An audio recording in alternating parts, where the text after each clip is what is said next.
All right, I'm here with Liz and Caitlin and Alan talking about Freedom Phone 2, Electric Boogaloo. But first, Liz has sex.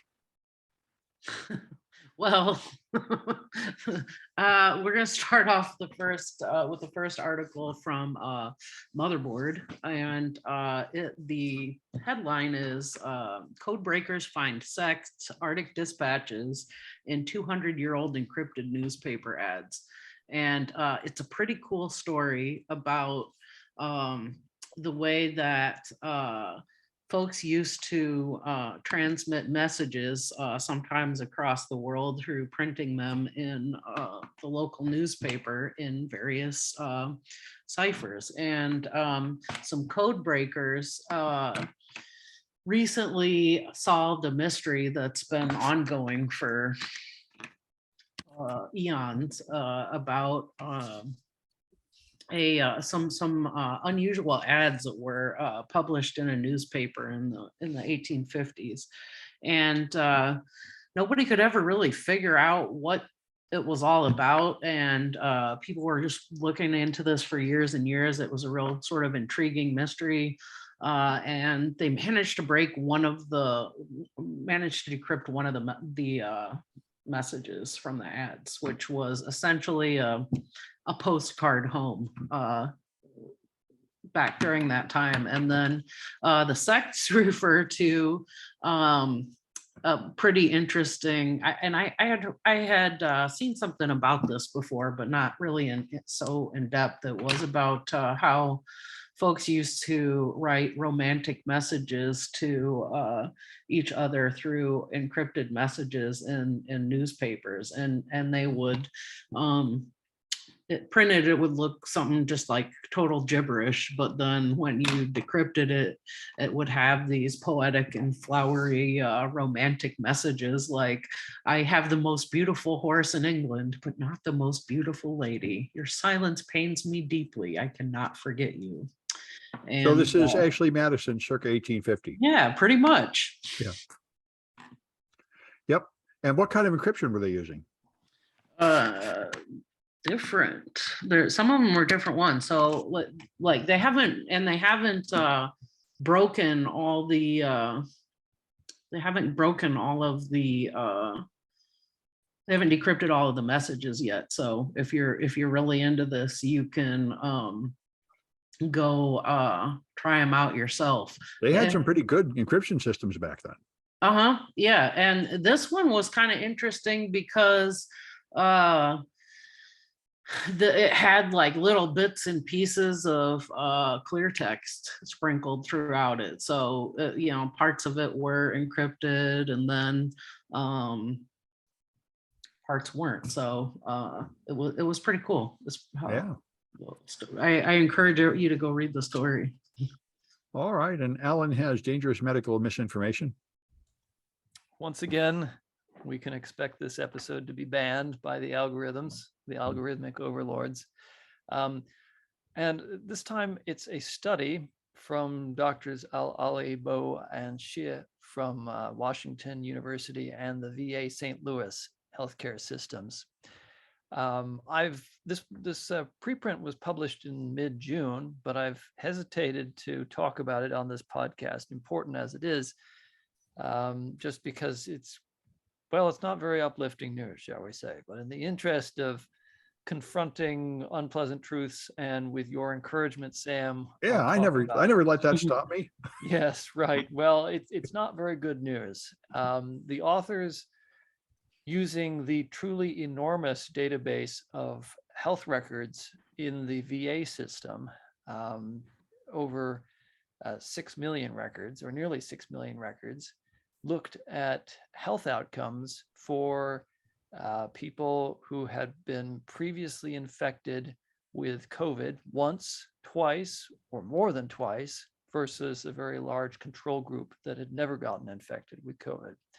And they looked at very closely various different outcomes, such as mortality and hospitalization, but also long-term conditions and health problems such as diabetes, cardiovascular, fatigue, et cetera, et cetera.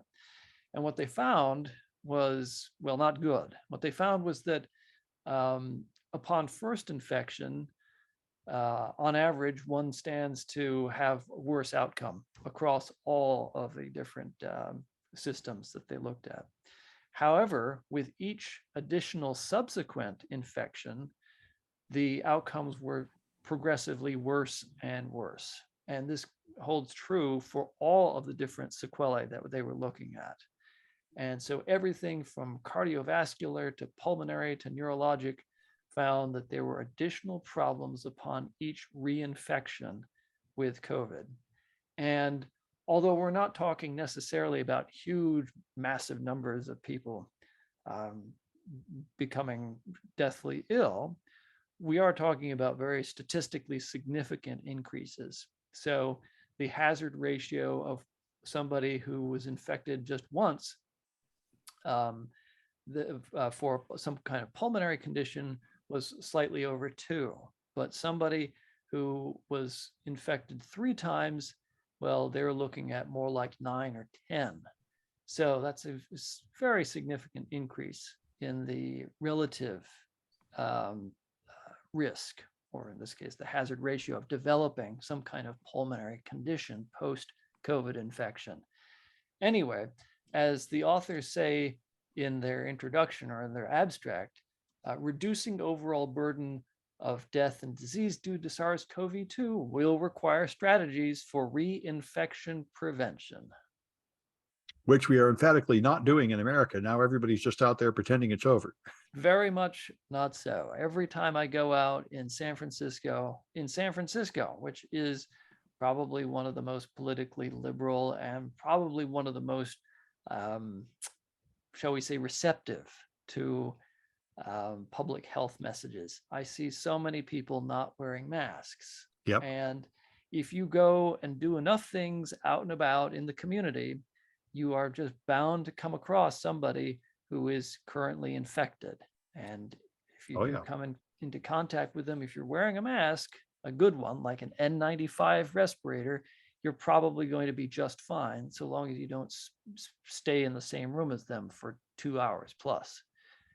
However, if you're just out there with no mask whatsoever, you go to a bar or a restaurant, there's an awfully good chance you will get infected.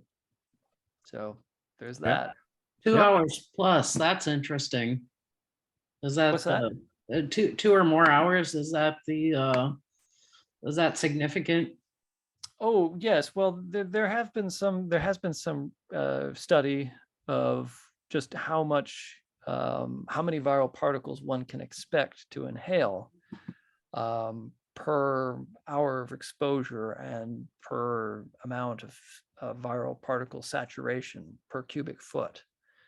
And depending on how much is in the air, how many viral particles are in the air, and also depending on the quality of the mask and the fit of the mask, yeah, you're looking at about maybe 2 hours, 2.5 hours if you're wearing a properly fitted N95 respirator, and you're in a not terribly large room with not a terribly high concentration of viral particles in the air. All right. So that's why universal masking is so important, is that it really does reduce the total viral load in the air significantly, because you benefit from both source control and also from preventing people from breathing it in.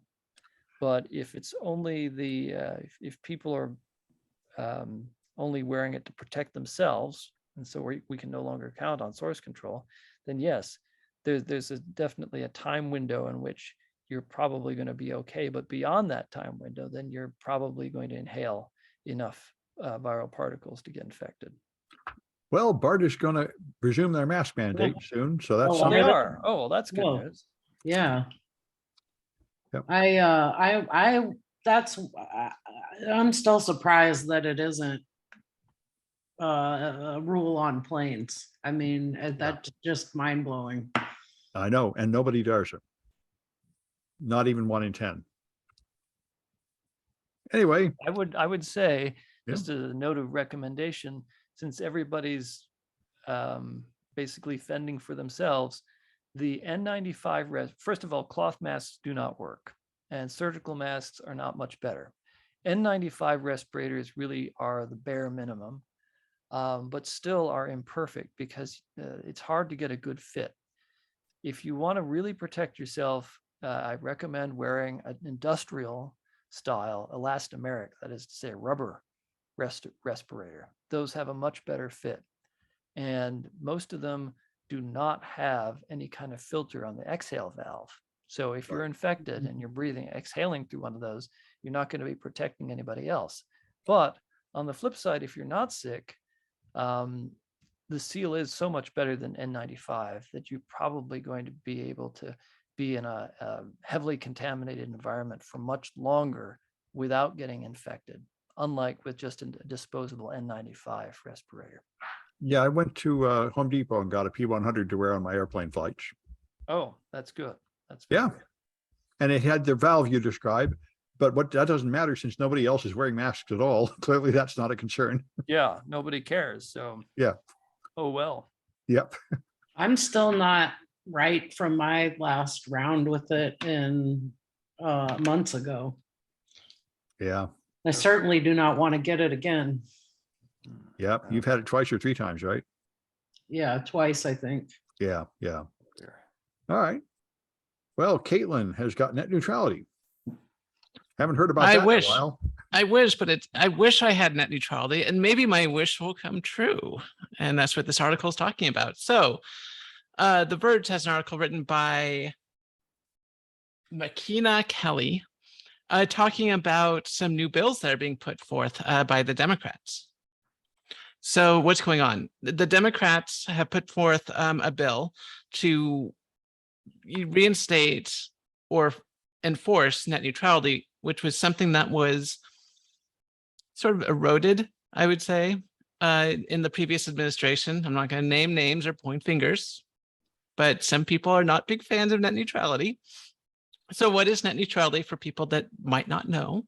Net neutrality is the idea that the ISPs, the people that you connect to get your internet access, treat every packet the same, whether or not you're going to Facebook or you are going to Google or you're going to look up grandma's recipe on her personal website. The reason why this is important is because there are ISPs and there are large media conglomerates that would love to create a tiered internet. So, you pay an extra $10 a month for access to Facebook. Or Facebook could pay and ISPs to make them pay extra if you want to go to, say, Freedom Social or something like that. And we don't want that. I mean, the idea behind the internet is all traffic is sort of created equal. And and grandma's website is just as accessible as Google or Facebook. Now, from what I've read, this is the way it is in Africa. The only internet you can get gives you Facebook and nothing else. Facebook is the internet. Exactly. And there are places where this happens. This is not some abstract threat. There are absolutely people that want to make this happen because it is profitable, but it's not necessarily in the people's best interest. So this goes back to the whole idea of AT&T. So back in the old days, AT&T had a monopoly over the phone lines, over the communication systems in the United States. And they sort of dictated the rules and everything, and people were sort of subject to AT&T's rules. And it turned out that this wasn't necessarily in the people's best interest. So you had things that were completely unnecessary, but made AT&T a lot of money, and they could just enforce it. For example, you had these things called long distance fees. So if you called people in like different area codes, if you can imagine, this is the case, they actually charge. So if you wanted to call someone in like New York, that would cost you extra from California. If you want to call someone in Oklahoma, that would cost you extra. And it was like this tiered phone services. It wasn't just like international calls, which once again, nowadays is ridiculous that you would charge extra for that. But back then, AT&T had this monopoly and they created this tiered phone service essentially. And it wasn't until they got broken up that people realized that, we could have something a lot better. And so, of course, there is like I said, there is a financial motive to make the internet less consumer friendly. But I don't like that. Most people don't like that. It's very unpopular. And so what happened is that in 2017, Ajit Pai, who is the FCC chairman, put forth the Restoring Internet Freedom Order, which, you know, if you name something called the Freedom Order or Restoring Super Freedom Patriotism Order, you know it's just terrible, whatever it is they're putting forth. And so that was a move to roll back some net neutrality. And when the Democrats were elected, they said, oh, we're going to reinstate some net neutrality. So Senators Ed Markey and Ron Wyden It's put always forth nothing to do with Joe Biden. Joe Biden No. had nothing to do with this, of course. But this is Ron Wyden stuff. Ron Wyden is Right. always in the high-tech stuff. Yeah. They put forth the Net Neutrality and Broadband Justice Act. And that would tell broadband companies that they are giving an essential service, which is absolutely true. You need anything that the one thing COVID taught us is that the internet is now essential. It is not some luxury that, you know, only a few rich people need. Everyone needs the internet. And if it is an essential service, you can't go around and doing scummy business dealings with it, which is, so hopefully I want to see this bill pass, but we'll see. Well, I don't think the Democrats are going to get anything passed now after what they did with the reconciliation bill. They've irritated the Republicans enough that I think nothing more will pass until we have a new Congress. I really wish the Democrats and Republicans could just get along. Wouldn't that be nice? Wouldn't that be nice? Yeah. We're really far from that. Anyway, so I was amazed. I never thought I'd see this. I used to do protein physics, and protein folding was one of the famous unsolvable problems. You could contribute to your home machine and screensaver to help solve these huge problems like SETI, search for extraterrestrial intelligence, or folding proteins, because the protein has like 2,000 amino acids that can fold in a shape like a crumpled paper, and the total number of possible positions is unthinkably huge, and trying to calculate which one has the lowest energy is just insanely difficult. But quantum computers can do it, and they can do it fast if you use the right kind of quantum computer. And this is the type of annealing quantum computer, which have existed for quite a while, where you just have a bunch of qubits and you heat them up, and then you cool them and let them condense, like letting gas condense down to water. And this will very quickly settle to a low energy state. And it is basically just a simulation of what the protein does. It unfolds at high temperatures in water. And then if you cool it, it sort of crumples up into a small state. And this turns out to be extremely effective. And DeepMind, using a quantum computer, claims using AI, I think. And I think it was AI and a quantum computer, although I'm not quite sure now, but they claim that they've solved the folding of every significant protein, like every protein in the human body and most others too, 200 million of them. And this is amazing. When I did this stuff 20 years ago, the only way to get the structure of a protein was to make a crystal and do X-ray crystallography of it. And it was incredibly difficult. And it had only been done for a very small number of proteins, and the results were not very good. This is a fantastic leap forward. And in a similar vein, BMW has solved the problem of where to put the sensors in their self-driving car, which has 3,800 variables, where to put the sensors and how to connect them together. It's the same thing as like the traveling salesman problem. There's all these different adjustments for all these sensors, and every one affects all the others, and the number of combinations is unthinkable. And they did it again with quantum annealing, and they were able to solve it in 6 minutes. So AI and quantum computing are both becoming practical for some problems. The cracking cryptography with quantum computers will take quantum computers 10 or 20 years beyond our current level of technology. But this quantum annealing process is now really working and can solve this kind of optimization in many variables problem very quickly. So those are both big leaps forward. And let's go back to Liz, who has a spy. Possibly. That's a pretty interesting story that's been unfolding this week. A couple in Hawaii was arrested this week by the FBI, and the names given in the story are Walter Primrose and Quinn Morrison. I assume those are their assumed names. They did not, but who knows? They did not divulge a lot of details in the story surrounding this, but It's like something out of a movie. These folks have apparently been allegedly been living in Hawaii for the last 30 years under assumed names taken from babies that died in Texas long ago. And the guy had security clearance, was working as a government contractor, and got busted. These pictures surfaced of them wearing KGB, the man and his wife wearing KGB uniforms. And the story that I stumbled across was their lawyers saying, oh, that's ridiculous. They were just, dressing up in these costumes for fun. They weren't really in the KGB. So it'll be interesting to see how this unfolds. Yeah. Let me just say one more thing about my protein stuff. There was no quantum computing in what DeepMind did. It was done just with AI to determine the 220 million foldings of proteins. And that is amazing to me. I feel like I never thought AI would be able to do that. I wonder if that's somehow fake, but anyway, we'll see. They claim they've actually used those structures to successfully design some medical treatments now. Wow. So apparently they really did solve 200 million protein foldings correctly with just AI, which makes AI a lot further along than I thought it was. Anyway, right now Alan's got something called the Red Health Code. What's that, Alan?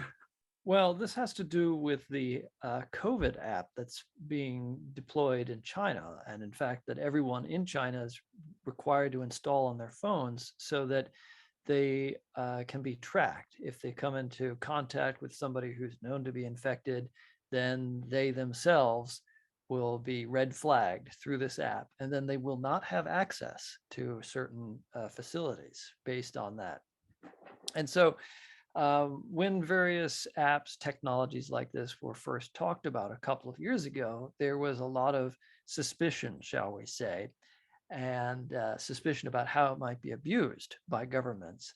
And sure enough, we have an example of a really egregious case of abuse of one of these apps in China that has to do with a banking crisis in Henan province. Oh, yes. Apparently, there are a number of small banks in Henan province that have collapsed due to embezzlement, mismanagement by their, their governors. And so as a result, there's been a lot of unrest on a small scale. And there have been a number of people trying to go to these banks and trying to withdraw the money, all of their money, their life savings that had been deposited in these banks. However, it appears that some of the authorities decided to head off this behavior by red flagging them in the COVID apps in advance. So because of these apps, they were no longer able to access not only the banks, but also transportation like buses and trains. They cannot board them because they're red flagged, even though, of course, they are not infected with COVID at all. And so the Chinese government has already punished a few people, like the head of public health in Henan province, although they haven't really addressed the underlying problems.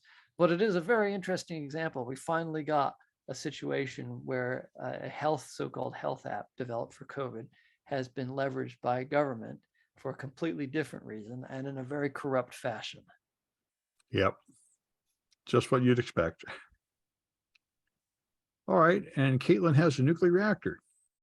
Yes, finally. Finally, it's here.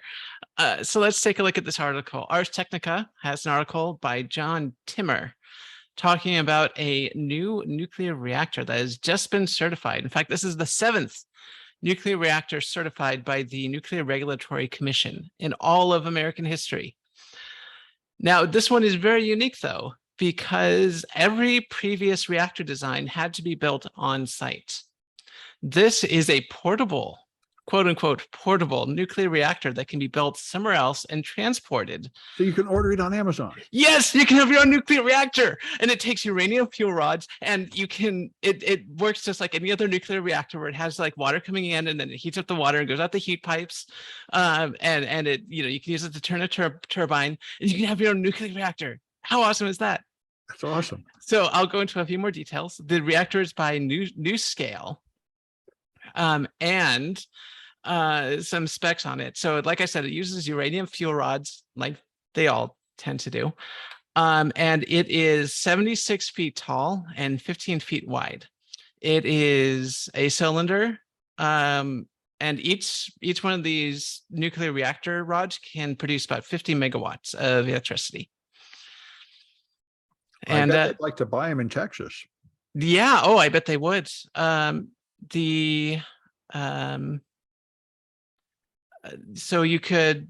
a plant could buy like 12 of these, for example, and just throw them in a big pool and watch the steam rise and turn those turbines. Well, I would think Elon Musk might want one for his Tesla Gigafactory. Yeah, I mean, you could totally like, I mean, I imagine they're very expensive, but if you wanted your own power plant and you don't mind dealing with nuclear waste, I mean, there you go. Who worries about that anymore? That's like COVID. That's over. There's Yucca Mountain. Come on, it's fine. Yeah, that's right. All right. And so anyway, Andrew Yang has now merged with two other groups to form his third political party. And, you know, I was kind of an advocate of Andrew Yang until a few months ago. I sort of noticed that he's not really making any sense. And I think this really doesn't make any sense, because the problem is there's only two parties and he can only draw from the Democrats, because there's nothing you could possibly say that would attract the Trump supporters. And so the only thing you can possibly do is suck down the Democrats and put the Republicans back. That's the problem. I mean, the current situation is so toxic that it's hard to imagine how any third party could possibly do anything other than split the Democrats, because the Trump supporters are so absolutely rabid that nothing will do but him. And he doesn't have any message or any goal to unite this. It just seems to be living entirely on the fundamental idea that we ought to have a third party, which I tend to agree with, but you do need to have like a mission. This is also, by the way, what I've heard said is wrong with Kamala Harris. The problem with her is she ran for president, but she really didn't have any reason why she should be president. She didn't have any cause or mission or giant purpose to it. And you need to have that. You need to have some reason why there's something you're doing that no one else can do. And he really doesn't have it, which I want to like him. I'd love to see an alternative third party, but I don't see how this is going to work and how it's going to do any good. Anyway, he's out. He's merged with three other groups to try to form his third party. They're talking about raising somebody to be the candidate, like Cuban or Musk or somebody, trying to find somebody. The only thing I heard that made any sense is if they could get Joe Rogan to run for president, that would actually attract a significant number of Trump supporters. That's the only thing that might actually do some good. Anyway, so let's go back to, let's see, am I right? Yeah, back to Liz with Glenn Greenwald, another one of these characters. Characters indeed. So the story that's been going around lately is just ridiculous. I mean, I think that they really are burying the real lead here, because the exciting part of this is that the Patriots have come up with a whole new phone. Does anyone remember the Freedom Phone? Because they've decided that it's time for a sequel. So now you can get this crappy Android. I'm sorry. Let me back that up. You can get a government grade secure phone, and you can pay to run these secure, fully secure proprietary apps on this totally not an Android, though you can also just pay the fee and run it on an Android. You got to sign up for this $850 phone. They're hoping it'll come out, I guess, in the fall, and they make sure to let people know that it's not manufactured in China, and that it's totally secure. And the story that has been going around about this is that some PR firm apparently has been contacting journalists and saying, like, DEF CON, and first they said I believe that DEF CON invited Glenn Greenwald to come as a speaker. And then the journalist started contacting DEF CON organizers and said, did you invite this guy? And they said, no, we did not. We don't know what you're talking about. And then he essentially denied, Greenwald denied knowledge of apparently being hired to flog this new Freedom phone at DEF CON. So it's just been off to a sort of a hilarious start. The first Freedom phone turned out to be terribly insecure, right? And they found all these flaws in it. Oh yeah, Yeah. I can't imagine that would happen again. Yeah, that's what I've heard. I mean, the whole idea of a government phone that only a small number of people ever use seems like it's never going to be secure. Well, if you want to find out, you're in luck. They have a white hat program that you can join where you can win prizes if you find any vulnerabilities. Yeah, I wouldn't trust them to pay, but anyway. Well, they didn't say anything about paying. They just Oh. said prizes. I probably win a free phone or something. I mean, it's probably like a date with Bill O'Reilly or like the collected literary works of Glenn Beck or something. That would be awesome. Okay. All right. And Alan has measurement while drilling, which is pretty mysterious. What's I that, just Alan? want to say I do want Glenn Beck's collected writings.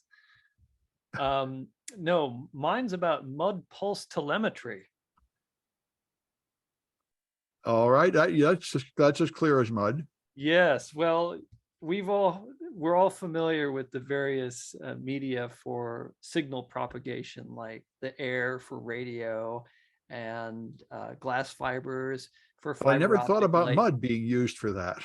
Well, yes, and so this is not new technology. It's been around for a while, but it's definitely news to me, and I think it'll be news to most people, that apparently in drilling operations, you need to control your drill bit, and you also need to receive information back from the drill bit as you're drilling into rock or mud or water, through water or whatever.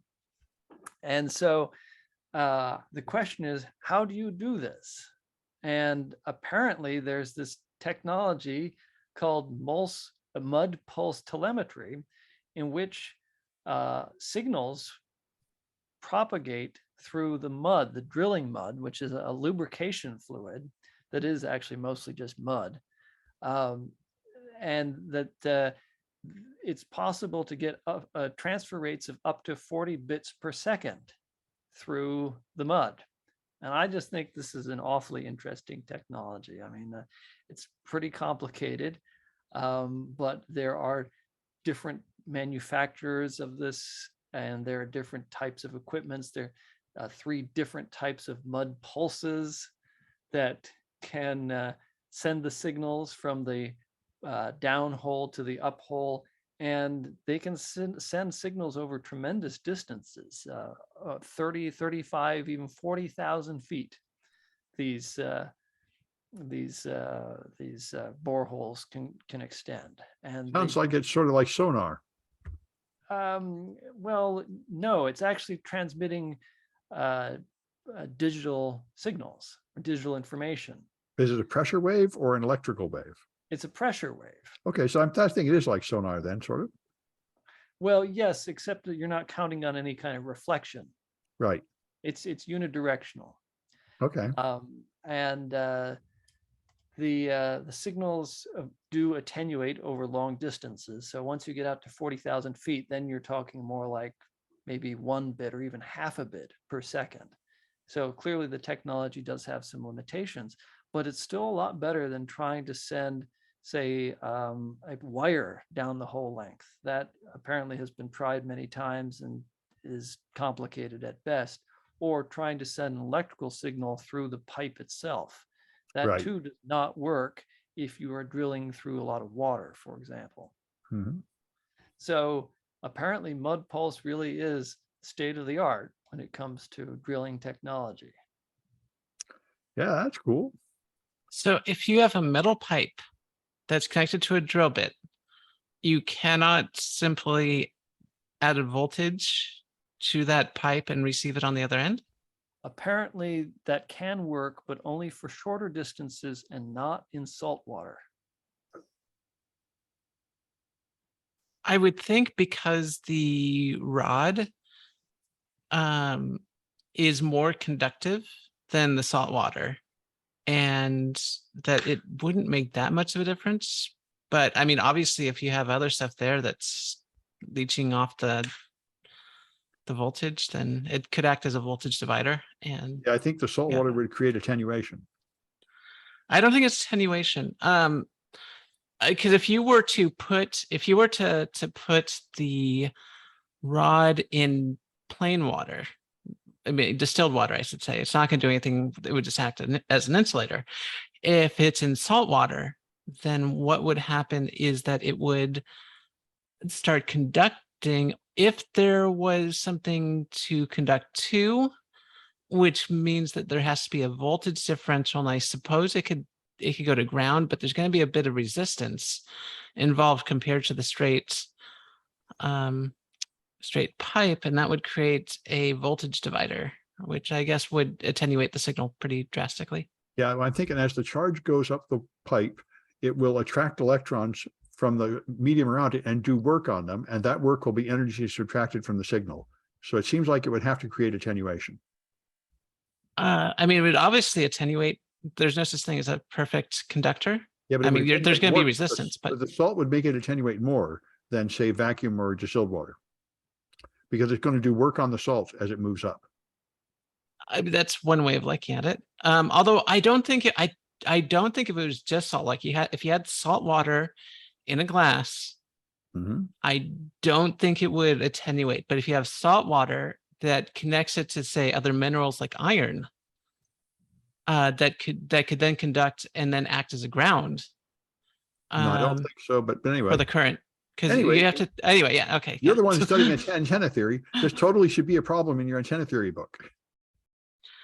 I mean, I'm just thinking in terms of circuit theory, where you have Yeah.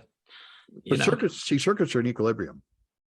Anyway, all right. Anyway, let's go on to you. You've got TikTok. I do have TikTok. Yeah, sorry about that, folks. This is an interesting problem to think Well, about. nothing wrong with that. That's Yeah. So let's talk a little bit about TikTok for a minute.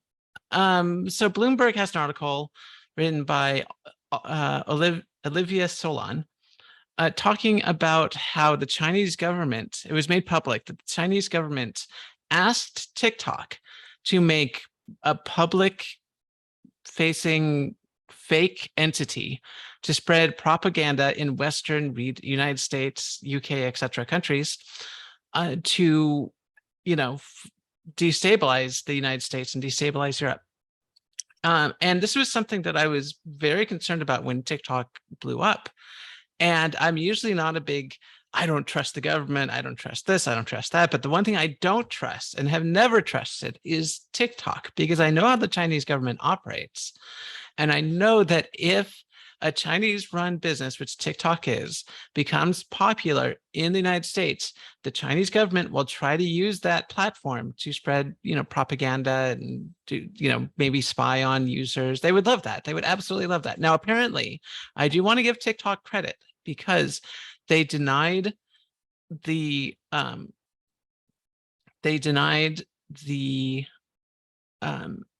request by the Chinese government. And the reason why we know is that this was leaked. However, I'm fairly certain that the Chinese government has found ways around this. You do not need permission from TikTok to create an account, and there's nothing stopping the Chinese government for example, create an account pretending to be a fake American, spreading propaganda that radicalizes segments of our population. Yeah, just like it's being done on Facebook. Just like that is being done on Facebook, but at least Facebook is run by an American company. Yep. That, has a vested interest in keeping that off the network. Whereas TikTok does not, they need to play nice with China. Yeah, I don't think you can say no to the Chinese government. No. Well, apparently TikTok did say no, but like I said, I think it's a very soft no. Yes. Yeah, you can't say no for long. All right. And I learned about pig butchering, which I think happened to one of my students. This is a scam targeting primarily Bay Area Asians in technology. And what it is, they contact you on a social network and get you involved romantically. And then they slowly trick you into investing in crypto. And it's fake crypto, you lose money, and they trick you into, and they call it pig butchering because they get you interested and sort of fatten you up as a victim, and then harvest you and then fatten you up, and they convince you that you have to like invest more to make up for the money you lost last time. And even let you make small withdrawals from the fake exchanges to make you think you're getting rich, but somehow whatever you invest in goes down and you lose your money, and then they come back to convince you to do it again. And this guy's who lost like $1.2 million, lost all of his money, all of his kids' college fund, and then borrowed all the money he could and lost that too. And then the same girl supposedly that had talked him into that came back to talk him into investing more. And he finally told her that he like tried to track down where she was, and he tracked down her location by tricking her to installing malware. And she got really mad and wrote him off. And then a few weeks later, contacted him again, thinking he was a new Mark with the original story. So they're just, targeting people, and apparently a lot of them are falling for it. So I thought it was good to mention. And we talked about this sort of thing before, but I didn't see it so clearly targeting Bay Area Asian tech workers, which apparently it is now. The FBI has a lot of complaints around here, and they say this is really happening a lot. So people should watch out. Another scam that go on. Go ahead. Another scam that I became aware of recently is the stamps scam. Apparently, Chinese companies are setting up fake stores to sell stamps, but of course they're counterfeit stamps. So if you see stamps at like 50% off, that is a scam. And that's not just stamps. I've been finding all kinds of goods on these fake store sites like this, like just like you described. Stamps is particularly egregious because it's sort of like almost like akin to currency. But I've seen it with all types of goods, and somehow they are managing to populate like shopping search results with these fake storefronts that really just appear to be credit card harvesting tools. And they just, and it's just as you described with the stamps. It's goods that are about 50% off, or something that way better than any other merchant would have on these prices on these things. And I've seen it from everything from computers to pool chlorine. And it's so funny because you'll be looking and it will populate your results with some object you're looking for to buy, and then you'll look at this website you've never heard of before, and it'll be like it'll have like ad copy that's been copy pasted from other websites, but it's like it'll be like a sporting goods store that's selling like computer parts, or like a ladies fashion store that's selling bulk chemicals in 50-gallon drums. Like, it just makes no sense. And it's interesting how these scams we keep getting new and novel ones. The one Caitlin mentioned bothers me. Who in the world buys stamps or uses stamps anymore? I haven't bought stamps in like 8 years. I have like 20 stamps. And I never who mails material letters anymore? Is there money to be made? I recently realized that one credit card company that I do business with, if you realize you got scammed, or you want to do I forget what the term is it, but if you want to reverse the charge because you got defrauded or whatever, you have to do it in writing via snail mail. And I'm like, well, that's one good way to cut down on your yeah. But stamps are a small purchase and rare. I wouldn't think you'd make much money with that scam. But anyway. All right. And Liz has got the Sims. Oh, yeah, this was just a goofy story that a friend sent to me today about the latest update to Sims having some unintended bugs, including accidental incest, because the the characters start wanting to have romantic relationships with their family members, and also hyper aging, where the characters will go from a baby to an elderly adult in minutes, which is not supposed to do that.